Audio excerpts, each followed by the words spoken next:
నమస్తే, నేను మీ కుప్ప పద్మిని. ఇన్నాళ్ళు మీ సపోర్ట్ ని నాకు అందిస్తూ, మీ ప్రేమని నాకు అందిస్తున్న ప్రతి ఒక్కరికి కృతజ్ఞతలు. ఇప్పుడు చూడబోతున్న ఈ వీడియో కూడా ఖచ్చితంగా మీకు ఉపయోగపడుతుంది.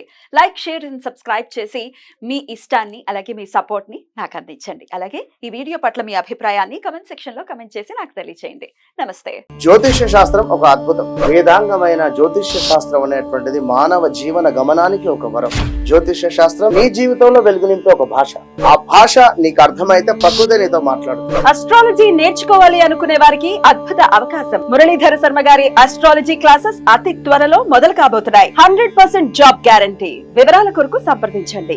నమస్తే, వెల్కమ్ టు అవర్ ఛానల్. నేను పద్మిని. ప్రస్తుతంతో పాటు ప్రముఖ ఆధ్యాత్మికవేత్త, జ్యోతిష పండితులు, హస్త సాముద్రిక నిపుణులు YVSS గిరిరావు గారు మనతో పాటు ఉన్నారు. మాట్లాడదాం. నమస్కారం అండి. నమస్తే అమ్మా. ఆడవారికి అత్యంత ప్రియమైన మాసం శ్రావణ మాసం.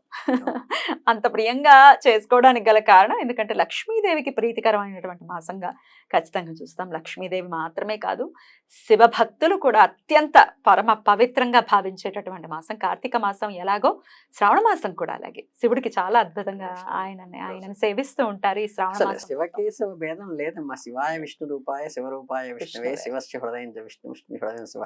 మనం కొట్టుకుంటున్నాం తప్పితే ఇదంతా వాళ్ళిద్దరికి ఏమీ లేదు అసలు.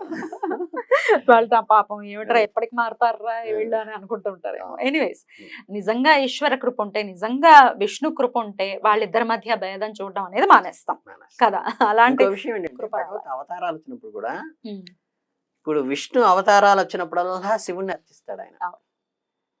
ఇప్పుడు శివ అవతారాలు ఏదైనా ఆంజనేయ స్వామి ఇలా వచ్చినప్పుడల్లా విష్ణుమూర్తి అర్చిస్తుంటాడు ఆయన. అసలు వాళ్ళిద్దరూ ఒకటే. రైట్. అయితే ఈ శ్రావణ మాసానికి సంబంధించి లక్ష్మీ పూజలు మన శుక్రవారం నాడు పూజలు చేసుకోవడం రెండో శుక్రవారం ముందు వచ్చేటువంటి శుక్రవారం చక్కగా వరలక్ష్మి వ్రతం చేసుకుంటాం. చాలా అద్భుతంగా. అది అందరికీ తెలిసిందే. అయితే మాసానికి వైశిష్ట్యం ఉంది ఖచ్చితంగా. ఈ మాసం మొత్తం చేయవలసిన పనులు, చేయకూడని పనులు ఆడవాళ్ళు ఏవైనా ఉన్నాయా చెప్తారా? వాళ్ళకు కూడా. ఎందుకంటే మీరు అన్నట్టుగా మీరు స్కిప్ చేసిన వాస్తవం. ఇప్పుడు ఏదో వరలక్ష్మి వ్రతం రోజు 9 తోరాలు కట్టుకోవాలి, ఇన్ని వంటకాలు చేయాలంటే మాకు అందరికీ తెలుసు స్వామి, మళ్ళీ అనుకుంటారు ఎవరో చూడరు. కానీ ఏంటంటే శాస్త్రంలో చెప్పి నేను కొన్ని మిస్ అవుతుంటారు. మనకి అందులో ప్రధానంగా చెప్పేది ఏంటంటే, ఈ కార్తీక మాసం అంతా దీపారాధన చేస్తుంటారు. కానీ శ్రావణ మాసంలో ప్రదోష కాలం అంటే సూర్యాస్తమయం సమయంలో మనం అమ్మవారిని ఆహ్వానిస్తూ ఖచ్చితంగా, మీరు ఏదో 7ంటికి రోజు పూజ చేసుకుంటాను లేదా 8ంటికి చేసుకుంటానని కాకుండా నిత్య పూజ ఎప్పుడు చేసుకున్నా సరే సూర్యాస్తమయానికి కరెక్ట్గా ముందు ఖచ్చితంగా స్నానం చేసి దీపారాధన కూడా కంపల్సరీ పెట్టాలమ్మా దేవుడి దగ్గర. అవునా? సూర్యాస్తమయం పొద్దున్నే కాదు, ఉదయాన్నే కూడా ప్రాతః సంధ్యలో కూడా పెట్టుకుంటాం, చేస్తాము. సూర్యాస్తమయం ప్రదోష కాలంలో కంపల్సరీ ఏంటంటే, మామూలు జనరల్గా ఏంటంటే ఒక్కోసారి ఇప్పుడు నేనున్నాను, అది సంధ్యావందనం కూడా లేట్ అయిపోయి ఒకసారి 7ంటికి కూడా చేస్తుంటాం. అదేంటంటే రోజు చేసేది వేరు. బట్ ఏంటంటే ఒకవేళ నేను రావడం లేట్ అయినా సరే మా శ్రీమతి గారు ఏం చేస్తుందంటే, శ్రావణ మాసం వచ్చిందంటే చక్కగా ఆరవ్వంగానంటే సూర్యాస్తమయం మన టైమింగ్స్ ఇస్తారు పంచాంగంలో. ఇంకా 6ంటికి ఖచ్చితంగా స్నానం చేసేసి దేవుడి దగ్గర దీపారాధన చేసేస్తే మనం పూజ చేసుకోవడానికి ఒక 15 గంట లేట్ అయినా సరే దేవుడి దగ్గర చక్కగా దీపారాధన ఏంటంటే, దీపం పెట్టడానికి దీపారాధనకి డిఫరెన్స్ ఉంది. దీపం పెట్టడం అంటే ఏంటంటే మనం వేరే కార్యక్రమాలు చేస్తాం, అక్కడ దాన్ని ఆరాధన చేయం, ఊరికే నూనె వేసేసి వెలిగించేస్తాం. దీప ఆరాధన ఏంటంటే దీపాన్ని చక్కగా మనకి స్వామివారిని కనుక మనం వినాయకుడు పూజ, వెంకటేశ్వర పూజ చేసినప్పుడు తండ్రిలో ఎలా చేస్తాము అలా ఉట్టి నేల మీద కాకుండా కింద బంగారు ప్లేట్ కానీ, వెండి ప్లేట్ కానీ, లేకపోతే రాగి ప్లేట్ కానీ, ఇత్తడి ప్లేట్ కానీ పెట్టడం కానీ, ఏమీ లేకపోతే మన తమలపాకు ఉంటుంది, నాగవల్లి, ఈ తమలపాకు పెట్టి ఆకు మీద పసుపు కుంకుమ అక్షంతలు వేసి దాని మీద మాత్రమే పెట్టాలి తప్పితే ఉట్టి దీపం పెట్టేయకూడదు. అది ప్రధానంగా గుర్తుంచుకోవాలండి. తర్వాత దీప ఆరాధన అంటే ఏంటంటే, దీపం పెట్టిన తర్వాత మళ్ళీ దానికి బొట్లు పెట్టి, దానికి పసుపు కుంకుమ వేసి, దాని మీద అక్షింతలు వేసి, దానికి పువ్వు పెట్టి దానికి నమస్కరించాలన్నమాట. అది ఆరాధన. ఇలా బొట్లు పెట్టేయకూడదు, దీపం వెలిగించిన తర్వాత బొట్లు పెట్టి ఆరాధన చేయాలన్నమాట. ఇవేంటంటే కింద వేసేటప్పుడు చూసుకోవాలి కంపల్సరీ, ఉట్టి దాని మీద పెట్టకూడదు, కింద ఏదన్నా ఉండాలి. వేసిన తర్వాత అక్షంతలు వేయాలి, పసుపు వేయాలి, కుంకుమ వేయాలి, ప్లస్ ఏంటంటే ఒక పువ్వు కూడా పెట్టి సమర్పించాలన్నమాట. అది ఇలా ఇంకా అవును. సో ఇంకా అయితే గట్టిగా కొంతమంది ఏం చేస్తారంటే బెల్లం ముక్క కూడా నివేదనకి పెడతారు అవును దీపానికి. దీపానికి అది పెడతారు. దీప ఆరాధనకి, దీపం పెట్టడానికి దీప ఆరాధనకి డిఫరెన్స్ ఏంటంటే ఇది శుభకరమైన దానికి ఇలా చేస్తాం. ఇది శ్రావణ మాసం మొత్తం చేయాలమ్మా. చెయ్యాలి. ప్రతిరోజు కూడా ప్రదోషకాలకు చేయాలి. ఉమ్. ప్రాతకాలంలో కూడా ఉదయాన్నే సూర్యోదయానికి లేచి, అప్పుడు మనకేంటంటే ఇప్పుడున్న సిటీ కల్చర్లో మనకు కుదరదు కాబట్టి దీపారాధన వరకు చేసి చిన్న బెల్లం ముక్క నివేదన పెట్టేసి అంటే ఒక 7-8 నిమిషాలు 5 నిమిషాలు పడుతుంది. అది అయిన తర్వాత మీ పని మీరు చేసుకోవచ్చు. Right. సాయంత్రం అంటే కసక విశ్వాసం ఏమైనా చదువుకుంటాం కానీ దీపం మాత్రం పెట్టండి. దీపం మాత్రం 2 సూర్యోదయ సూర్యాస్తమయాల్లో దీపం పెట్టడం మటుకు దీపారాధన చేయటం మాత్రం మర్చిపోబాక. శుక్రవారం పూజ చేసాం, ఎలాగో పూజ చేస్తాం. చేస్తాం, కానీ ప్రతి రోజు కూడా 30 రోజులు దీపం పెట్టమంటున్నారు. ఇందులో ఒక చిన్న మీకు ఉమ్. చెప్పేది ఏంటంటే చెప్పండి. చాలా మంది అంటే నాకు కూడా వచ్చినాయి. అంటే ఏంటంటే నేను తప్పుగా మాట్లాడటం కాదు కానీ కొంచెం తెలియకుండానే ఇప్పుడు మన గంగా భాగీరథి సమానురాలనే అవుతున్నా. అంటే మనకి ఆ పెద్దవాళ్ళు ఉంటారు, ఇంట్లో అమ్మ ఉంటుంది. ఏంటి ఏం చెప్తున్నారు? అంటే కొంతమంది ఏంటంటే ఈ ఈ స్త్రీ అదే మాంగళ్యం పోయిన తర్వాత పూర్వశ్వాసన గురించి చెప్తున్నారు. పూర్వశ్వాసంలో మాంగళ్యం పోయిన తర్వాత వాళ్ళు దూరంగా పెట్టడం, నీకెందుకు పూజ, నువ్వు వచ్చావేంటి అని కోడళ్ళు విసుక్కోవటం. నేను ఇవన్నీ ఏంటంటే నేను హత్తయ్య చెప్తున్నాను. తప్పది. ఇప్పుడు ఏంటంటే వాళ్ళు ఆ ఇంటికి యజమాని. అవును. వాళ్ళు మొదటి నుంచి కూడా అవి చేసి ఆ ఇంటి సౌభాగ్యం కోసం, ఆ ఇంటి వృద్ధి కోసం, ఆ పిల్లల వృద్ధి కోసం వీళ్ళు ఆ తల్లి చేసింది. ఆ తల్లి ఆశీస్సులు ఎప్పుడూ కూడా అత్తగారు గాని తల్లి గాని వాళ్ళు, అందుకనే గంగా భాగీరథి సమానురాలు ఎందుకంటామంటే అంత పవిత్రమైనటువంటి స్త్రీ. చాలా మంది ఏంటంటే అసలు రావటానికి కూడా ఏదన్నా చక్కగా పిల్లాడు ఉపనయనం జరుగుతుంది, వెళుతున్న అమ్మ నేను ఎందుకు లేరా అక్షింతలేయడం అంటారు. కాదు, అమ్మకి తల్లి బట్ట పెట్టకండి ఏంటంటే తల్లికి చీర పెట్టి నమస్కారం చేసుకుని కొడుకు ఉపనయనం చేయాలి. తల్లికి వెళ్ళి బట్టలు పెట్టి నమస్కారం చేసుకుని పెట్ల మీద కూర్చోవాలి అబ్బాయి గాని అమ్మాయి. అరే ఆవిడ మంచి మనసు.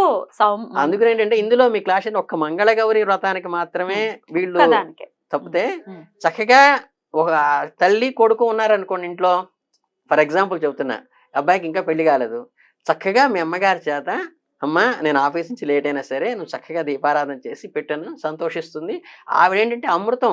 తల్లి ఎప్పుడూ కూడా ఏంటంటే అసలు బిడ్డలు మిగతా ఇంకెవరైనా సరే బంధువర్గ ఆఖరికి వైఫ్ పిల్లలు కూడా పాజిటివ్ ఒకసారి నెగిటివ్ ఒకసారి వాళ్ళ అవసరాన్ని బట్టి కోరుకుంటారేమో కానీ తల్లి ఎప్పుడూ కూడా బిడ్డలకి పాజిటివే కోరుకుంటుంది తప్పితే ఎట్టి పరిస్థితుల్లో నెగిటివ్ కోరుకోదు. అందుకని ఆ అమ్మ చేత్తో దీపారాధన చేస్తే ఒకవేళ ఏంటంటే ఈ కోడలు కూతురు హడావిడిలో ఉన్నా సరే ఎవరైనా చేసుకోవచ్చు. రైట్. చేయకూడని పనులు ఏంటండి? చేయకూడని పనులు ఏంటన్నమ్మా, అది కూడా ఇప్పుడున్న మోడర్న్ కల్చర్లో ఆఫీసుల్లో కల్చర్లో మా ఆఫీసులో కూడా చూస్తుంటాము. మేము జనరల్గా మేము ప్రతి నెల ఆ 3 రోజులు విడిగా ఉంటుంటాం, పీరియడ్స్ టైంలో ఉంటాం. కానీ ఏంటంటే ఇప్పుడున్న అట్మాస్ఫియర్ అన్ని రోజులు సెలవులు ఆఫీసులో ఇవ్వరు కాబట్టి తప్పనిసరి పరిస్థితుల్లో విద్యుత్ ధర్మం కోసం కలిపేసుకుంటున్నారు. అది ఆఫీస్ వరకు ఓకే. కానీ ఏంటంటే ఇంట్లో మాత్రము మనకి ఆ నెలంతా కూడా మనకి పవిత్రమైనటువంటి వాతావరణంలో అక్కడ అన్ని చేస్తుంటాం కాబట్టి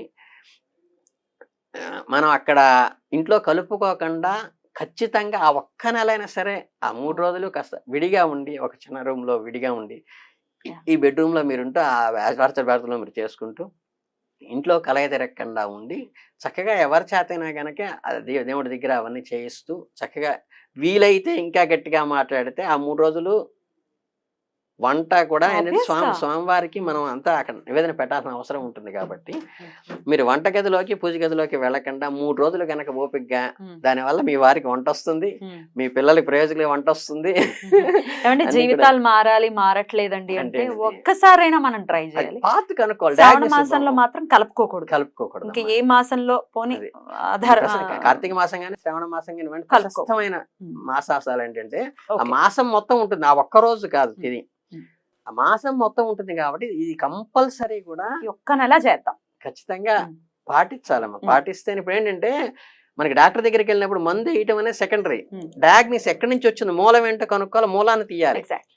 మనకి దోషాలన్నీ వచ్చేది ఏంటంటే ఈ చిన్న చిన్న పొరపాట్ల వల్లే వస్తాయి కాబట్టి ఆ మూలాన్ని మనం ఆ తప్పు చేయకుండా ఉంటే అసలు ఈ దోషమే రాదు. మళ్ళీ దాని పరిహారం కోసం ఇంకో వేలు పెట్టి ఇంకో దగ్గరికి వెళ్ళాల్సిన పని వచ్చింది. మీరు ఇంకా చెప్పాలంటే ఏంటంటే మనకి ఈ కొన్ని పర్వదినాల్లో కానీ పుణ్యరాశుల్లో కానీ లేకపోతే పుణ్యక్షేత్రాల్లో కానీ మీకు అంతకుముందు ఎపిసోడ్లో కూడా చెప్పుంటాను, అక్కడికి వెళ్ళి పూజ చేస్తే, అర్చన చేస్తే, మంచి చేస్తే ఎంత ఫలితం వస్తుందో, అక్కడికి వెళ్ళి చెడు ఆలోచనలు నిన్న పుణ్యక్షేత్రానికి వెళ్ళి పుణ్యనదుల్లోకి వెళ్ళి చెడు పనులు చేసినా, అక్కడికి వెళ్ళి ఏంటంటే చేస్తే ఎలా వస్తుందో, ఈ పర్వదినాలు అంటారు చూసారా, ఈ శ్రావణ మాసం కానీ కార్తీక, ఈ పర్వదినాలు ఏంటంటే మనం మంచి చేస్తే ఎంత మల్టిప్లై వస్తుందో, అల్టిమేట్గా చెడు చేసినా కానీ అంతే మల్టిప్లై వస్తుంది. అవును. కనుక ఏంటంటే మీరు అబద్ధం ఆడకపోవటం చేయాలి. అబద్ధం ఆడటానికి ఏం లేదండి, మీకు ఏంటంటే ఎప్పుడు కూడా ఏంటంటే మన ఈగోని సాటిస్ఫై చేసుకోవడం కోసం అబద్ధం ఆడుతుంటాం. కరెక్ట్. కనుక ఏంటంటే ఈ ఈగో అనేది మర్చిపోతే, సర్వస్వ శరణాగతి వస్తే ఈగో ఉండదు, ఎక్స్పెక్టేషన్ లేకపోతే పెయిన్ ఉండదు. అలాగేంటంటే ఈ మౌనం పాటించండి. మీరేంటంటే సాధ్యమైనంత వరకు ఏంటంటే అక్కడ మౌనం పాటిస్తే ఆటోమేటిక్గా మీరు ఈ పరిస్థితి రాదు. మెజారిటీ ఏంటంటే ఈ మౌనం పాటించండి. నేనైతే కనుక ఉదయం లేచినప్పటి నుంచి నా స్నానం, అనుష్ఠానం, పూజ అయ్యేదాకా మామూలుగా అయితే ఒక గంటన్నర అయిపోతుంది లేచిన తర్వాత. ఎప్పుడైనా అనారోగ్యం ఉంటుంది, కళ్ళు తిరుగుతుంటే లేవలేకపోతాము, ఆ రోజు ఒకసారి 10 అవుతుంది, 11 అవుతుంది, కానీ అప్పటిదాకా నేను ఏ ఆహారం తీసుకోను, మౌనంగానే ఉంటాను. ఇంకో విషయం ఏంటంటే చాలా మంది చేస్తుంటారు కదా, ఉదయం లేవంగానే ఫస్ట్ చూసేది ఏంటంటే చెయ్యి చూసుకోవడం, దేవుడు పట్టం చూసుకోవడం, సెల్ చూస్తుంటారు.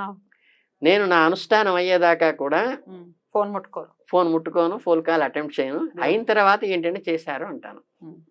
అది బెస్ట్. కొన్ని మనం పూజలు చేసేస్తున్నాం పని ఫలించట్లేదు అని కాదు, ఏమైనా తప్పిదాలు జరుగుతున్నాయేమో అని డెఫినెట్ గా వాటిని సరి చేసుకుంటే హ్యాపీ కదా. చాలా అద్భుతంగా వివరించారండి. కృతజ్ఞతలు. నమస్కారం. చాలా సంతోషం.